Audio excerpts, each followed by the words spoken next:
गुरुजी हरे कृष्णा। हरे कृष्णा। गुरुजी एक प्रश्न है जिसमें हम लोग उस दिन बहुत उलझे रहे और आत्मा का कोई लिंग अर्थात जेंडर स्त्री या पुरुष ऐसा कुछ होता है गुरुजी? देखो, श्रीमद् भागवत जी में एक उपाख्यान है, पुरंजनोपाख्यान। एक महाप्रतापी राजा जिनका नाम पुरंजन था, वो इस भूमंडल पर अपने रहने के योग्य स्थान ढूंढ रहे थे और ढूंढते ढूंढते वो हिमालय के दक्षिण में आए तो वहां उन्होंने एक नगर देखा। उस नगर के 10 दरवाजे थे। अति सुंदर, तरह तरह के फलों से फूलों से लदे हुए वृक्ष, अनेकों झरने, पुष्प वाटिकाएं, बहुत सारे सेवक सेविकाएं वहां पे रह रही थी और उस नगर की रक्षा करने के लिए कि वहां 7 फनों वाला एक सर्प था जो उस नगर की रक्षा करता था।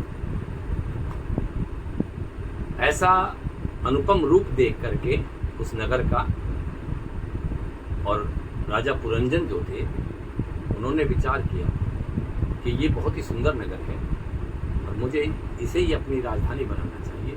ऐसा विचार करके जब वो चल रहे थे तो उस नगर में एक सामने से एक किशोर अवस्था की युग स्त्री सामने से आ रही थी। अनेकों सेवक सेविकाएं उसके साथ चल रहे थे। वो बहुत ही सुंदर थी। राजा पुरंजन ने जब उसको देखा और उस किशोरी ने जब राजा पुरंजन को देखा तो एक दूसरे को देखकर वो दोनों ही मोहित हो गए। इतने मोहित हुए कि वो आमने सामने जाके खड़े हो गए। कोई कुछ बोल नहीं रहा था। कुछ देर बाद जब थोड़ा सचेत हुए राजा, तो राजा ने कहा, हे देवी, आप कौन हैं और आप यहाँ कैसे विचर रहे हैं? आपको देख के मैं मोहित हो, काम से पीड़ित हो गया। मैं आपसे विवाह करना चाहता हूँ। क्योंकि वो युवती भी राजा पुरंजन पे आसक्त हो गई थी, इसलिए उसने कहा कि आपकी दशा जैसी मेरी भी दशा है और मैं भी आपसे विवाह करने के लिए तैयार हूँ। राजा पुरंजन का और उस युवती का विवाह हो गया और दोनों उस नगर में रहने लगे। राजा का एक मित्र था, एक मंत्री का ही मित्र था जो सदा उसे उचित सलाह देता था। लेकिन राजा उस स्त्री में इतना आसक्त हो गया कि उसकी सलाह को भी उसने मानना नहीं उचित समझा। वो उसकी सलाह पे भी नहीं चलता था। वो बस अपनी स्त्री के मोह में पड़ा हुआ था। ऐसे ही समय बहुत सारा बीतता चला गया। एक दिन राजा पुरंजन शिकार करने के लिए गए और वो अपनी स्त्री को बताना भूल गए। जब स्त्री ने पूछा दास दासियों से कि महाराज कहाँ हैं, तो पता लगा कि वो शिकार करने के लिए गए। उसे बहुत अफसोस हुआ। अपने मन में ग्लानि करने लगी कि मुझसे बताया भी नहीं, मुझसे पूछा भी नहीं, ऐसे ही चले गए। वो क्रोधित हो गई और वो गोप भवन में जाके उसे श्रृंगार नहीं किया, बाल फैल बिखरा लिए,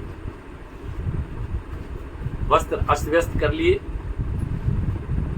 राजा काफी दूर जाने के बाद उसे उस रानी की याद आई और वहीं से लौट गया।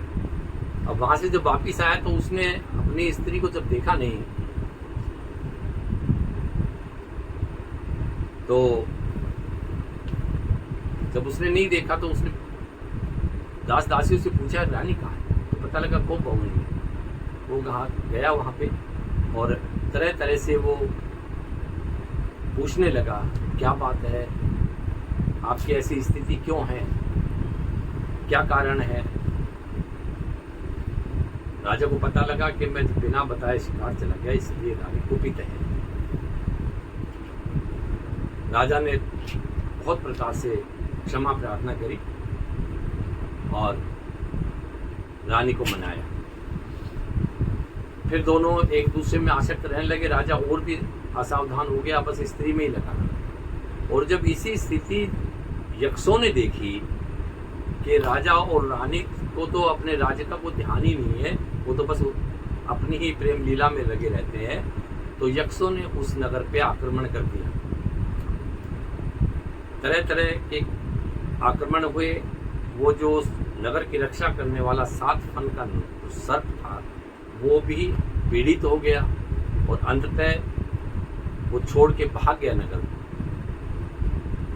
राजा पुरंजन भी नगर छोड़ के भागा और वन में जाके कुछ समय व्यतीत किया और फिर वो मृत्यु को प्राप्त हुआ।